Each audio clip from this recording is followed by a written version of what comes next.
नमस्कार दोस्तों, स्वागत है आपका एक और episode darling gas agency presents the Tyson talk show दिल से में। दोस्तों, आज हम बैठे हुए हैं एक ऐसे बंधुओं के साथ who have made their own marks in the present context of Arunachal Pradesh. एक एंटरप्रेन्योर है, एक फिल्म मेकर है, अपकमिंग फिल्म मेकर है, और दोनों एक ही परिवार से रिश्ता रखते हैं। दोस्तों, हम बात करने आए हैं मिस्टर न्यामो अते और मिस्टर न्यागो अते, entrepreneur and film makers. Sir, आप दोनों का स्वागत है हमारे शो में। थैंक यू शो में बुलाने के लिए। आसी देख के लगता है थोड़ा कम बात करने का शायद आपका, आई थिंक यू थोड़ा रिजर्व टाइप की पर्सनालिटी हो आप। एनीवे, बट बात बहुत करेंगे आसी हम आपसे। तो सर, पहला क्वेश्चन मेरा आपसे यही होगा कि आप बताइए, आपका एनी डिपार्टमेंटल स्टोर है, आपका एनी लाइब्रेरी है, आपका इंस्टीट्यूशंस को हर कोई मालूम है, बट हु इज न्यामो अते? बेसिकली न्यामो अते है कौन? अपने बारे में थोड़ा बताइए। मेरा नाम न्यामो अते है और मैं यहाँ 0 पॉइंट में एनी डिपार्टमेंटल स्टोर चलाता हूँ।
चला के सिंस 2014 में मैंने शुरू किया था, तो उससे अभी चल ही रहा है और आई थिंक ईटानगर के कस्टमर का नीड्स को भी पूरा कर रहा है।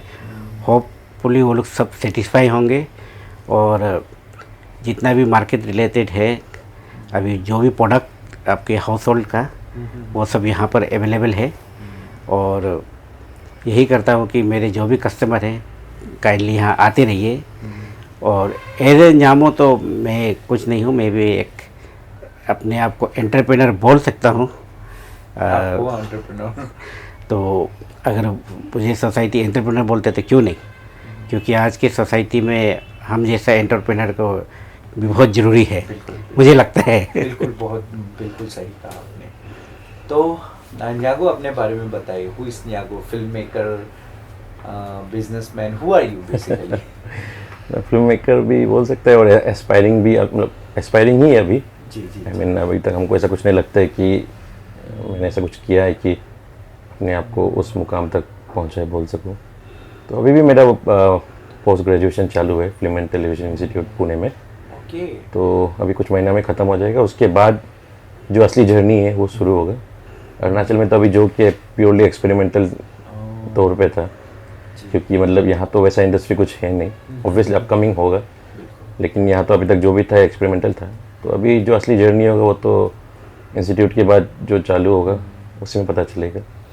दोस्तों, मैं बता देना चाहता हूँ, film and television institute of India जो है पुणे का, वो आई थिंक इंडिया में मेरे ख्याल से the best institute for learning technicalities of NSD के साथ साथ, आई थिंक। हाँ, मतलब फिल्म मेकिंग में तो it's in top most, because again it's run by central government. तो आपको उसके लिए एंट्रेंस एग्ज़ाम देना पड़ता है और पूरे साल में हर डिपार्टमेंट में सिर्फ 10 लोग सिलेक्ट होते हैं और उसमें से हम लोग एससी के लिए एक ही सीट होता है। तो कंपटीशन काफ़ी है। तो उसको क्रैक करके वहाँ पहुँचने के लिए ही बहुत लोग हर साल बहुत कोशिश करते हैं। तो मतलब वहाँ जिसको भी अपॉर्चुनिटी मिलता है, ऑब्वियसली मतलब they work hard to make it into the industry और वहाँ जाके अपना स्किल सेट को डेवलप करने के लिए, सीखने के लिए। मीन्स मैं कहते रहता हूँ टाइसन टॉक शो में कि people who have come up जो अरुणाचल प्रदेश के जो छोटा सा स्टेट में जिन्होंने अपना अपना मार्क बनाया है, they all are very hard working. जैसे अभी न्यागो ने बताया एंट्रेंस क्रैक किया है इसने और अभी भी पढ़ाई लिखाई इनका चालू है। We wish you best of luck Nyago. Thank you so much. Asif Nyago, आपके पास आते हैं, भाई को तो फिल्म मेकिंग का शौक है और आप एक एंटरप्रेन्योर हो। स्कूलिंग वगैरह से ही आपका दिमाग में था कि एंटरप्रेन्योर बनेगा आप? मैंने सुना है कि आप एक बहुत अच्छे स्टूडेंट थे, आप एक बहुत अच्छे कॉलेज, बहुत अच्छे स्कूल से पढ़ाई की आपने। तो जनरली ट्रेंड होता है कि हम गवर्नमेंट जॉब करेंगे, हम एक सिक्योर इन्वायरमेंट में रहेंगे, बट ये एंटरप्रेन्योर का कहाँ से आया ये आपके अंदर? ये आपने अच्छा सवाल पूछा। हमारे यहाँ एंटरप्रेन्योर बोल के शुरू से कोई ऐसा होता नहीं है कि माइंडसेट, मतलब हमारे स्पेशली हमारे अरुणाचल में। तो मैं भी जनरली जो टिपिकल अरुणाचली बोलेंगे उसके हिसाब से मैं भी गवर्नमेंट जॉब के पीछे ही था। एंड आई थिंक इस तरह शुरू हुआ, हर चीज़ का कोई कहानी होता है। बिल्कुल। तो मेरा भी ये एनी डिपार्टमेंटल स्टोर शुरू करने के पीछे भी कुछ कहानी था। आई थिंक इन 2013 उसमें मैं भी APCS एग्ज़ाम दे रहा था, सिविल सर्विस स्टेट का जी। तो मैंने भी प्रीलिम्स क्रैक किया, मेंस के लिए भी मैं पढ़ाई कर रहा था। जी तो उस समय भी 2014 में पेपर लीकेज हो गया, जी। सेम जो अभी 2021 में जो APCS फियास्को आया, उस समय भी ऐसा ही कुछ हुआ। मतलब सिलसिला पुराना है ये कहानी। तो 2014 में मैं भी मेंस दिया, तो फिर पेपर कैंसिल हो गया एग्ज़ाम, फिर रिकंडक्ट कराया। तो मैं भी बहुत फिजिकली और मेंटली मैं भी बहुत ड्रेन हो गया था कि आगे क्या करना है, हमारा एज भी निकल रहा है। तब मैंने सोचा कि क्यों गवर्नमेंट जॉब के ही पीछे, चलो अगर मैं कुछ कर सकता हूँ तो ट्राई करो। तब मैंने सोचा कि क्या करूँ, कुछ तो शुरू करना है जी। तो मैं भी यहाँ पर पूछताछ किया, बहुत सारे आइडियाज़ आए दिमाग में, क्या करना है।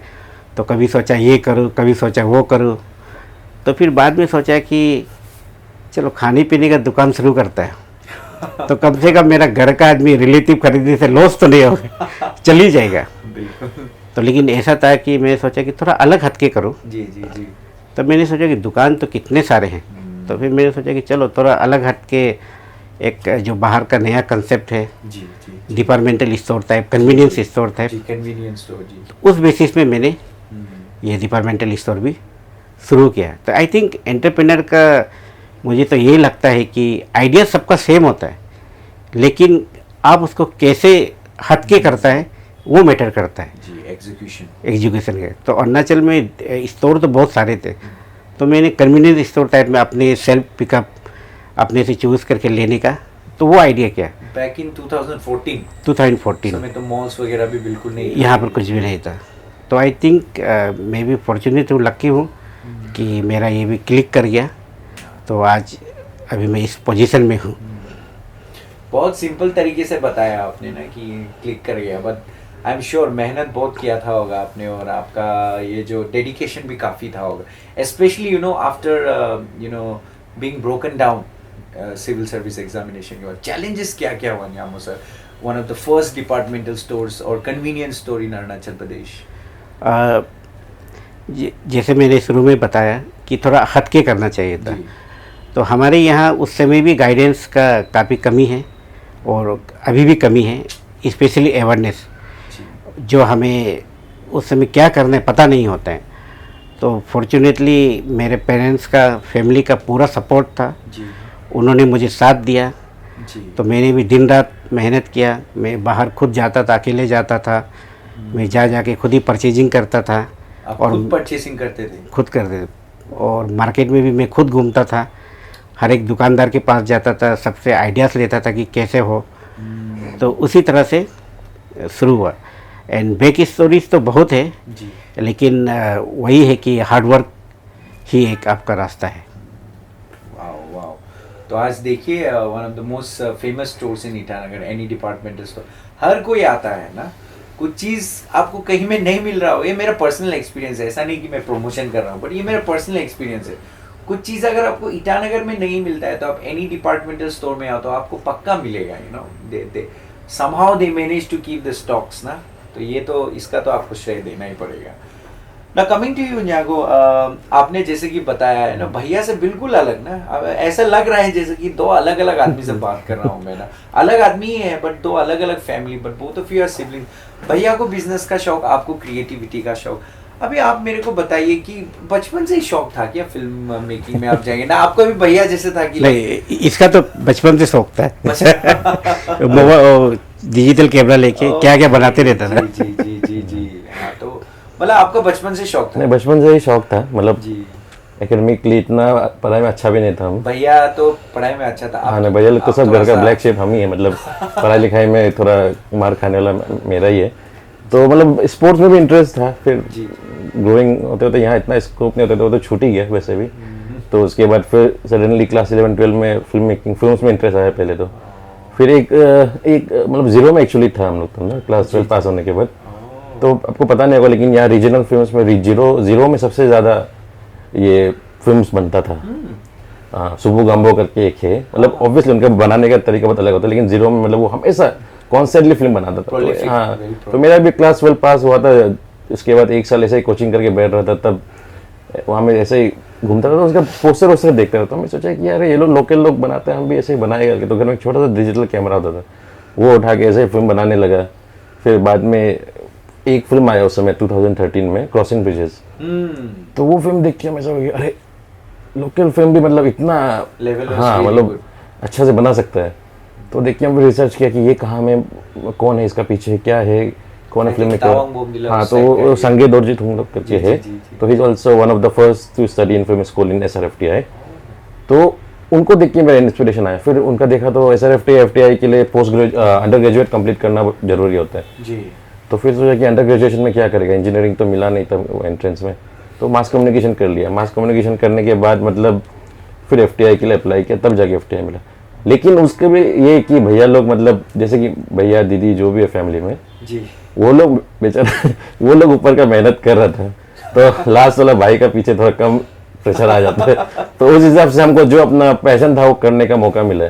तो मेरा भैया लोग का आज हार्ड वर्क ये सब नहीं होने से, तो मेरा पूरे प्रेशर होने से शायद हमको भी मतलब वो सब का सोच भी नहीं रख सकना था। लाइफ हैपेंड हो जाना था आपका, जिंदगी आपको। तो आपने कुछ फिल्म्स के बारे में बताया ना, मैंने तो देखा है आपका ना, आप डॉक्टर नेडिंग लोदर के साथ आपको बहुत, तो दर्शकों को जरा बताइए लाइक आपका कुछ फेमस फिल्म्स के बारे में। शॉर्ट मूवीज इनका बहुत अच्छा होता है, by the way please go and check him out. Okay, so थोड़ा सा बताइए आपने जो यूनिक वाला शॉर्ट फिल्म्स तो है यूट्यूब में है, आप लोग लिंक डाल दीजिए नीचे में बाद में उसको आप उसका थ्रू देख सकते हैं। लेकिन फीचर फिल्म का फर्स्ट एक फिल्म कॉलेज के बाद बनाया था। अच्छा, आपने फीचर फिल्म? हाँ, एक बनाया था ये अरुणाचल मैन करके, बेस्ट फिल्म भी मिला था। हाँ, वो तो बेस्ट। अच्छा, देखिए मैंने no background research, Arunachal man का डायरेक्टर मेरे साथ नहीं मतलब वो अभी मतलब उस समय पहचान नहीं पाया। नहीं ऐसा कुछ नहीं है। उस समय मतलब जस्ट कॉलेज पास आउट था। It was a cult film. Okay, वो जमाना का अरुणाचल लेवल में it was a cult film. I think सबने देखा होगा, ऑडियंस ने अरुणाचल मैन तो सुना ही होगा आपने ना, डायरेक्टर ये है, हमको मालूम नहीं था। लेकिन वही मतलब अभी उसको लुक बैक करने से काफी फ्लॉस दिखाई देते हैं हमको भी उसमें, मतलब कि अरे ये बेटर कर सकता था, वो बेटर कर सकता था, और मतलब काफी एमेच्योर वे में बनाया था। तो मैं उसके बाद दोबारा कभी फीचर फिल्म नहीं बनाया है। लेकिन अभी मतलब रिसेंटली एक बनाया है जिसका भी अभी I can not disclose it because it's still in post production. तो वो जब हो जाएगा अगेन आपके शो पे आएंगे, उसके बारे में बात करेंगे। वाओ मैन, चलिए ना, ये just woke me up Arunachal man. I have seen that movie but पता नहीं था कि अपना ही अपना ही न्यागो का है करके। Well, very interesting, very interesting. अभी चलिए न्यामो सर आपके पास आते हैं। You have this thing called any library, ये बहुत ही इंटरेस्टिंग कॉन्सेप्ट है ना। मैं बता दूंगा तो आपको इतना मज़ा नहीं लगेगा। इसके लिए जो एनी लाइब्रेरी का जो प्रोप्रिएटर है, जो ओनर है, उन्हीं से हम पूछते हैं। सर, एनी लाइब्रेरी के बारे में थोड़ा बताइए सर। हर मैंने पहले जैसे बोला, हर चीज़ के पीछे कुछ कहानी होता है। तो ये एनी लाइब्रेरी ऐसा है, मेरे शॉप के पीछे ही है। वे बैक 2016 में मैंने शुरू किया था। तो ये फ्री है, ओपन टू ऑल है।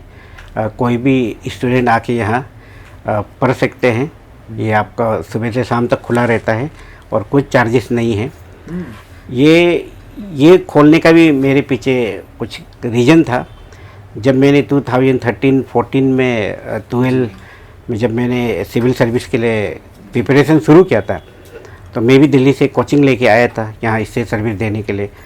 तो यहाँ एक माहौल नहीं मिलता था, जी, इन्वायरमेंट। परिवेश। तो जैसे कि अभी हम लोग स्टेट लाइब्रेरी जाओ, कहीं जाओ, तो वहाँ कोई गैदरिंग का जगह नहीं होता था, ताकि और आप कुछ भी चीज़ प्रिपरेशन करो, डिस्कशन बहुत ज़रूरी है। जी, कहीं बैठ के सब मिल के क्या डिस्कस करना है, क्या पढ़ना है। तो मैंने भी जब कहा किसी दोस्त के घर में पढ़ने जाता था, थोड़ा पढ़ेगा, उसके बाद गप मारना शुरू हो जाते हैं, कहीं घूमने निकलना शुरू हो जाता है। तब मैंने कहा कि अरे यहाँ में तो कोई पढ़ने का कोई प्लेटफॉर्म ही नहीं है, कहाँ जाके पढ़े फ्रीली, मतलब। तब मैंने सोचा कि क्यों नहीं, आज के दिन में अगर मैं मेंटेन कर सकता हूँ और मेरे पास स्पेस है, मैं कुछ कर सकता हूँ, तो क्यों नहीं। तो उस हिसाब से, उस बेसिस में मैंने ये एनी लाइब्रेरी खोला था। तो यहाँ के कोई भी स्टूडेंट पढ़ सकते हैं, आपका फ्री टू ऑल है, ओपन है। और उसी से सोच के मैंने, जैसे कि बाहर में तो बहुत आपका बुक्स जी, और ये सब अवेलेबल है, और उसमें इंटरनेट भी था, लेकिन इतना वो नहीं था। बिल्कुल। तो मैं जैसे कि दी हिंदू न्यूज़पेपर, वो सब भी मैं मंगा देता था, ताकि Free of जो cost free for of cost. students। तो मैं खुद भी तैयारी कर रहा था, जी। और मेरे साथ जो भी पढ़ना है वो पढ़ाई कर सकते। तो बेसिस तो असली में वही था, और अभी भी है। कोई भी अगर चाहे तो विजिट कर सकते हैं, डिपार्टमेंटल स्टोर के पीछे बैक साइड में है। तो सुना ना दर्शकों आपने, this is a space that is filled with books. फिलहाल हम बैठे, एक्चुअली हम शूट कर रहे हैं एनी लाइब्रेरी में ही। नाम ही देखिए, नॉर्थ ईस्टर्न लाइब्रेरी। यहाँ पे हर कोई आ सकता है, फ्री ऑफ चार्जेस, और ये 2016 से खुला है। अगर न्यामो सर एडवर्टाइज करते, बैनर वैनर लगाते, थोड़ा प्राइस लगाता, तो आई एम श्योर सबको पता होता। पर सर, एक होता है ना, फ्री वाला चीज़ को हर कोई इतना ध्यान नहीं दे पाता। तो दोस्तों ध्यान दीजिए, ये एक ऐसा स्पेस है जहाँ पे बुक्स अवेलेबल है। और मेरे ख्याल से सर एक रीडिंग रूम भी है यहाँ पे, जो स्टडी रूम जो है वो भी आपने शायद बना के रखा है यहाँ। यही है, पीछे आपका थोड़ा सा जगह है, और यही रीडिंग भी कर सकते हैं आपका, यहाँ पर ही है। और सब बुक्स अवेलेबल है। मैं साल भर में अपडेट भी करता हूँ, जितना मेरे तरफ से हो सकता है। तो ये तो कैमरा आपको एक ही एंगल दिखा रहा है, वैसे काफ़ी स्पेस है यहाँ पे। मेरे ख्याल से 10-15 आदमी आराम से बैठ के यहाँ पे पढ़ाई लिखाई कर सकता है। इट्स एब्सोल्युटली फ्री ना। आजकल ईटानगर में एक ट्रेंड चला है, अच्छा ट्रेंड है, जहाँ पे स्टडी रूम्स होता है, आप पे करते हैं सर्टेन अमाउंट, और आप बैठ के पढ़ाई कर सकते हैं। और ये है एनी स्टडी हॉल, जो आई थिंक सर 2016 से है यहाँ 16 से, and it's absolutely free. What a gesture sir, what a gesture. इसी के सिलसिले में सर, अभी मैं आपके एनी डिपार्टमेंटल स्टोर में आना चाहूँगा। जैसे कि मैंने पहले कहा, कुछ सामान कहीं मिलो या ना मिलो, एनी डिपार्टमेंटल स्टोर में तो मिल जाता है। अभी एनी डिपार्टमेंटल स्टोर में सर मैंने देखा है, not taking away anything from other shopping malls, okay, जो बाकी जो convenience store shopping, I am not downgrading them, but sir यहाँ में लोकल आदमी का पॉपुलेशन बहुत ज़्यादा है सर। एम्प्लॉइज जो है अलग से सर, लोकल आदमी बहुत दिखाई देता है। इसका पीछे कुछ कहानी है क्या सर? एग्जैक्टली तो कोई कहानी नहीं है जी, लेकिन जब मैं स्टोर शुरू किया था, जी, तो आपके जैसे मैं कंडे वो बोल के नहीं, ये एक मेंटेलिटी होता है कि ट्राइबल लोग कैसे करेंगे, मतलब वो हर जगह। बिल्कुल, तो जब मैं भी शुरू किया था, किसी से मैंने इसे फेस नहीं किया, जी, लेकिन फील होता था कहीं ना कहीं जगह, और मुझे भी लगता था कि मुझ में भी कुछ कमी है, हमें भी, इसलिए हम लोग आगे भी नहीं जानते। तो जब मैंने क्या करके देखा, तो ये तो अगर कोई भी हार्ड वर्क करो कर सकता है। तो उसी बेसिस में मैंने सोचा कि अपना लड़का लोग को भी मौका दो। बिल्कुल, बिल्कुल, तो इसलिए मैंने जब शुरू किया था तो 5 या 6 एम्प्लॉय था मेरे यहाँ। तो आज के दिन में अबव 50 है, 50 से ज़्यादा। तो और मोस्टली आपका 50% से ज़्यादा मेरा अपना लोकल लोग ही है, लोकल ट्रैवल। होना चाहिए ना। ताली बजनी चाहिए इसके लिए ना।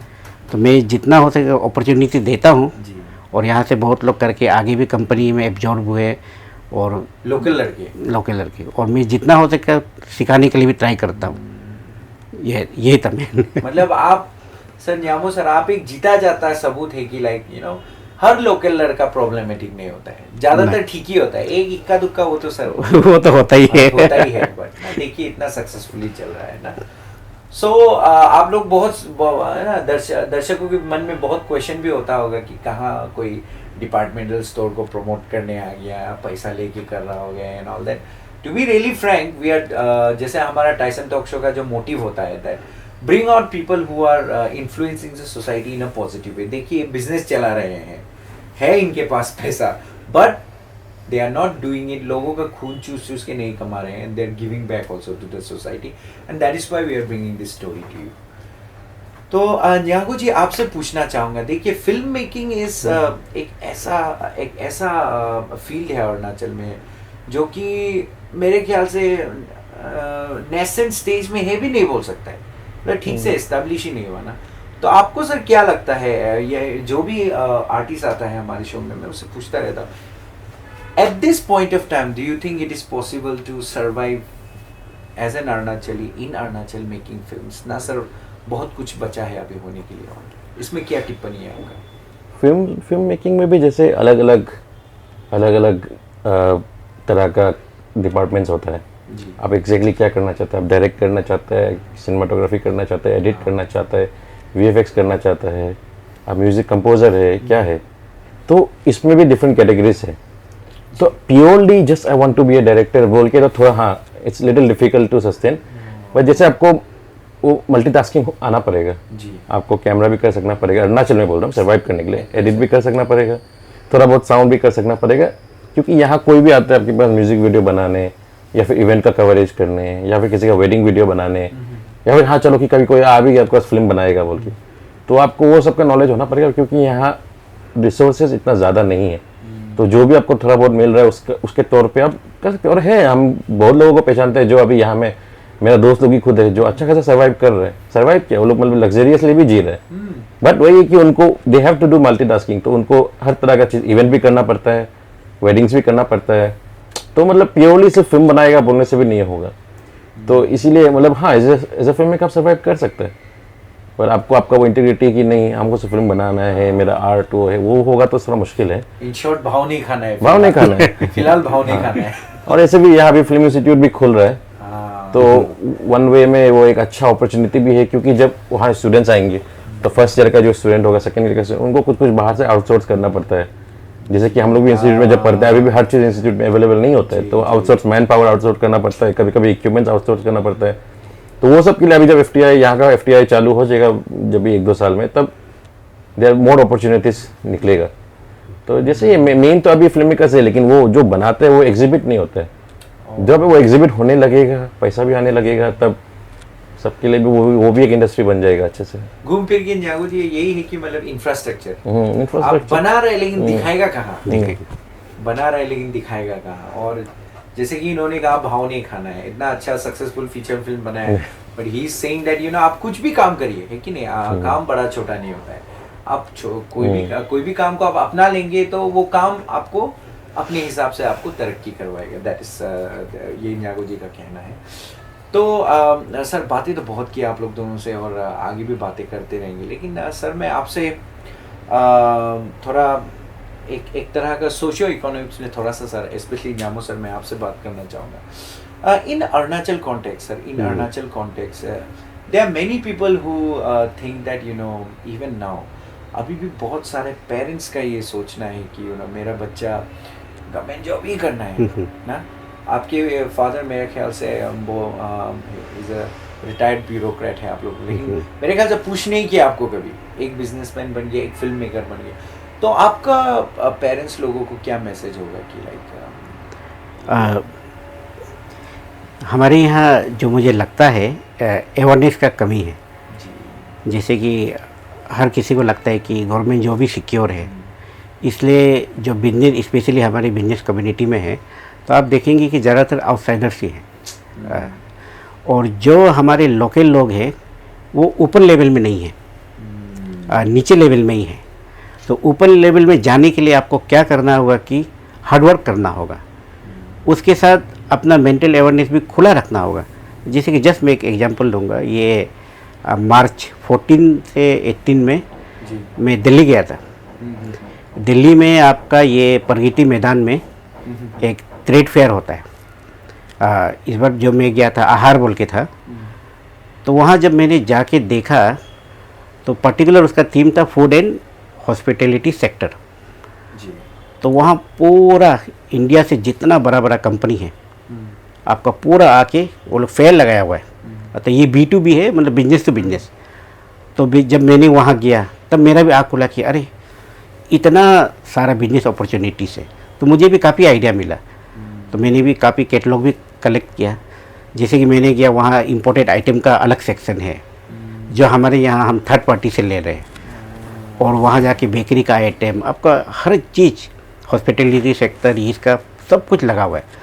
तो मैं तो सबको, पेरेंट्स को भी यही रिक्वेस्ट करूँगा और जो भी मेरे यूथ से, कि ये सब फेयर में आपको जाना चाहिए, एक्सपोजर लेना चाहिए। एक्सपोजर लेना चाहिए। जब तक आपका एक्सपोजर होगा वो आइडिया आपका एग्जीक्यूट नहीं होगा। जैसे कि आइडियाज़ तो सबको होता है कि मैं ये खोल लूँगा, ये खोल लूँगा, लेकिन जब आप फील्ड में जाता है तब डिफरेंट होता है। तो इसलिए जनरली अवेयरनेस होगा आपका, ये होगा तो कंटेक्ट बढ़ेगा, तब आपको ये लगे कि नहीं अरे मैं ये भी कर सकता हूँ, तो उसमें डायरेक्ट कंटेक्ट मिलता है। तो ये प्रगति मैदान में साल भर का इवेंट रहता है। जैसे कि बुक्स फेयर भी अलग से होता है, आपके ये प्लास्टिक के लिए भी अलग से होता है, मतलब हर एक चीज़ का सेक्शन है। एग्जीबिशन तो जैसे कि ये तो जैसे एक वेबसाइट है, वे दर्शकों को बताना चाहूँगा, इवेंट्स आई बोल के, तो आप उसको फॉलो कीजिए, तो उसमें आपका दिखाई देगा कि कहाँ कहाँ में क्या इवेंट्स हो रहा है। तो वो सबको आप फॉलो करके किसी में भी जाइए। एंड पेरेंट्स से भी ये रिक्वेस्ट होगा कि अपने बच्चों को नॉट ओनली एजुकेशन के लिए जाके उनको वहाँ में अटेंड करने दीजिए। जब वो वहाँ जाएंगे तब उनको पता चलेगा कि दुनिया कितना बड़ा है, कितना बिजनेस अपॉर्चुनिटीज़ हमारे लिए हैं। तो आप कहना चाहेंगे पेरेंट्स को कि लाइक एक्सपोजर दीजिए and trust the process. Yes, trust the process, very nice and then so nice. Anya को आपसे पूछना चाहूँगा, रादर आपको कहना चाहूँगा कि आप कुछ कहे फिल्म मेकिंग के बारे में, थोड़ा पेरेंट्स लोग को बता दीजिए ना। अन्यामो सर के लिए तो फिर भी थोड़ा इजी था, बिजनेस तो थोड़ा आइडिया है हम लोग को, पेरेंट्स लोग को। आपका ऑडियंस तो बहुत खतरनाक होगा, वो लोग को फिल्म मेकिंग का थोड़ा सा बताइए कि किस तरह से हो सकता है अरुणाचल में, और पेरेंट्स को किस तरह से ट्रस्ट करना चाहिए। ये भी फिल्म करिए तो हम लोग क्या करने जा रहे हैं, पूछा था। हाँ नहीं, वही जैसे भैया बोला, अभी जब मेरा भी ये जर्नी शुरू हुआ था तो पहले ऐसे कैमरा लेके या फ़ोन लेके बना दिया एंड यूट्यूब में अपलोड कर दिया। वो तो एनीवे आजकल हर कोई व्लॉग बनाता है, वो करता ही है। लेकिन जब वहाँ से करने के बाद, जब सिम्बायोसिस में मास कम्युनिकेशन करने के लिए गया कॉलेज में, तब वहाँ जाके पता चला कि ये फिल्म का वर्ल्ड कितना बड़ा है, इंडस्ट्री कितना वास्ट है, रीजनल इंडस्ट्री है हर जगह, मेन इंडिया का हिंदी इंडस्ट्री, तमिल तेलुगु जो भी है सब कुछ है। तो वहाँ पढ़ाई करने के बाद फिर मुझे रियलाइज़ हुआ कि हाँ बेसिक तो पढ़ लिया है, लेकिन इसका आगे क्या, प्रोफेशनली करना है तो इसका आगे क्या। तो जैसे कि घर वाला भी ये इंडस्ट्री से तो कुछ टच है ही नहीं, तो वो लोग भी क्या ही हेल्प कर पा रहा है। तो हम खुद मतलब रिसर्च किया अपना लेवल पे, फिर एंट्रेंस दिया, फिर वहाँ जाके पढ़ा। तो जब वहाँ पढ़ाई करते करते फिर पता चला कि सिर्फ पढ़ाई करने से भी नहीं होता, नेटवर्किंग भी ज़रूरी है। तो लकीली मतलब अमर कौशिक जो स्त्री, आबा और ये आपका भेरिया जिन्हें बनाया है, तो उन्होंने 2016 में यहाँ आके एक शॉर्ट फिल्म बनाया था आबा। तो वो फिल्म बनाते वक्त मतलब मैं तो उस समय उनसे एसोसिएट नहीं कर पाया, लेकिन जब वो स्क्रीनिंग करने आए थे यहाँ तब उनसे मिला, उनसे बातचीत किया, सोशल मीडिया में उनके साथ मतलब कनेक्ट किया। तब उन्होंने भी मतलब कोई फीचर फिल्म डायरेक्ट नहीं किया था, तो जस्ट उन्होंने एक शॉर्ट फिल्म बनाया था। उससे पहले वो भी असिस्टेंट डायरेक्टिंग करते थे इंडिया मुंबई में। तो वो करने के बाद उनके साथ टच में रहा। तो फिर 2020 कोविड के बाद उन्होंने मुझे एक मैसेज किया कि उन्हें अरुणाचल में फिल्म बनाना है। तो वो आए, तो मुझे भी लगा कि नहीं यहाँ तो इतना लोग आता है, बस देख के चला जाता है, इसे देख के चला जाएगा। तो वो आया यहाँ, फिर उन्होंने प्रॉपर्ली रेकी किया, उनको बनाना ही था यहाँ। तो फिर मैं सर को बोला कि सर मुझे भी इंटरेस्ट है टीम में काम करने के लिए। तो सर ने मुझे मतलब उनके कैमरा टीम में ज्वाइन करने का मौका दिया। तो वो फिल्म में काम करके काफ़ी एक्सपोजर, भेड़िया में, और मतलब एक बिग बजट फिल्म कैसा किस लेवल पे काम करता है, और मतलब एस्थेटिक क्या होता है, वहाँ का टेक्निकलिटी क्या होता है, वहाँ का मैनेजमेंट क्या होता है, वो सब समझने को मिला। तो वो करने के बाद मतलब ये तो रियलाइज़ हो गया कि हाँ अगर करना है तो आप, ये मेरा भी ये जर्नी सर कि हम खुद ढूंढते गए कहाँ मौका है। तो स्ट्रगल हाँ बराबर था। हाँ, तो वहाँ तक अभी उस फिल्म में असिस्ट करने का मौका तक पहुँचने का मौका मिला। मतलब खुद आप सीरियस, आप कुछ भी फील को सीरियस है बोलने से आप अपने लिए रास्ता बना ही लेगा। आप बस पैशन के लिए कर रहे तो अच्छा, फैशन के लिए कर रहे तो वो अच्छा नहीं है। आप कुछ भी देख लिया, वो फुटबॉलर बन गया, हम भी करेगा, आप कहीं नहीं जा पाएगा। आप वो देख रहे हैं कि वो एक्टर बन गया, जैसे पालीन अपना भेड़िया में था, वो भी बहुत मेहनत किया ना, वो भी अपना बहुत सेक्रीफाइस किया, इसलिए पहुंचा है वहाँ।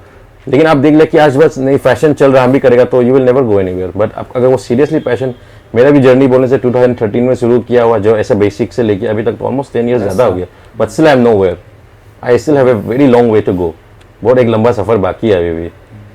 तो वही है कि मतलब पेरेंट्स को भी वही बोलना चाहिए कि ऑब्वियसली हर कोई चाहता है कि उसका बच्चा सिक्योर हो, सरकारी नौकरी करे, या फिर एक कुछ भी एक मतलब एक डे टू डे लाइफ हाँ सर्वाइव कर सके। लेकिन अभी तो हमारा, पहले तो इतना रोल मॉडल नहीं था, लेकिन अभी का सोसाइटी में तो, अभी का समय में तो रोल मॉडल बहुत है।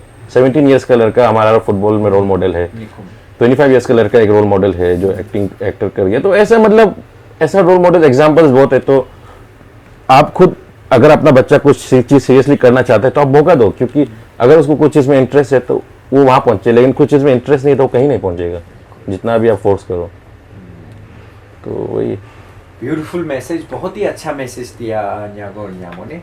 तो दर्शकों, हम बात कर रहे थे दो बंधुओं के साथ ना, जैसे कि मैंने शुरुआत में कहा, लग ही नहीं रहा है कि दोनों भाई भैया है ना।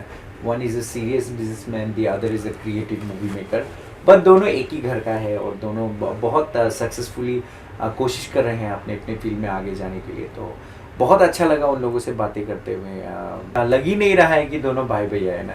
One is a serious businessman, the other is a creative movie maker, but दोनों एक ही घर का है और दोनों बहुत सक्सेसफुली कोशिश कर रहे हैं अपने अपने फील्ड में आगे जाने के लिए। तो बहुत अच्छा लगा उन लोगों से बातें करते हुए। I wish Nyamo sir and Nyago both of you कि आप बहुत तरक्की करें। Any departmental store and any library is such a good initiative.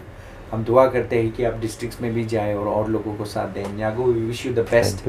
जैसे बाहर का आदमी अरुणाचल में आके इतना बिग बजट मूवी बना रहा है, अगले कुछ साल में हम होप करते हैं कि आप एक बड़े बिग बजट प्रोड्यूसर के साथ अरुणाचल में आके रणबीर कपूर किस को लेके आएगा पता नहीं। यहाँ पे दुआ करते हैं ऐसा हो यहाँ पे। So nice talking to you Nyamo sir and Nyago sir, such a nice this talking to you. बहुत ही अच्छा लगा आप लोगों से बात करते हुए।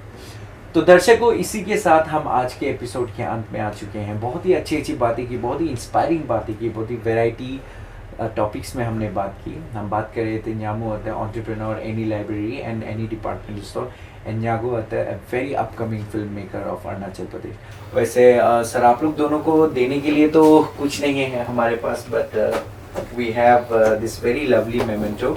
एक एक करके मैं आप लोगों को देना चाहूँगा। ये सर आपके लिए sir, okay, and this one is for you. Thank you so much. हमारी तरफ से एक छोटा सा तोहफा, आशा करते हैं आपको पसंद आया। नहीं अच्छा, बहुत अच्छा। मेमोरीज से। थैंक यू ना। तो दर्शकों, इसी के साथ हम आज के इस एपिसोड के अंत में आ चुके हैं। हमने श्री न्यामो होते और न्यागो होते, जैसे कि मैंने कहा, they belong from different fields but they are from the same family ना। बट लग रहा था कि दो अलग अलग आदमी से बात कर रहा हूँ। बहुत ही इंस्पायरिंग बातें की हमने, बहुत ही अच्छी बातें की, एंड मुझे तो बड़ा मज़ा आया। आशा करता हूँ आपको भी बहुत मज़ा आया। तो दोस्तों, हम मिलते हैं आपको अगले एपिसोड में। टिल देन हमारे शो को लाइक करिए, सब्सक्राइब करिए और शेयर करिए। This is a very warm goodbye from the team of the Tyson Talk Show. Thank you very much.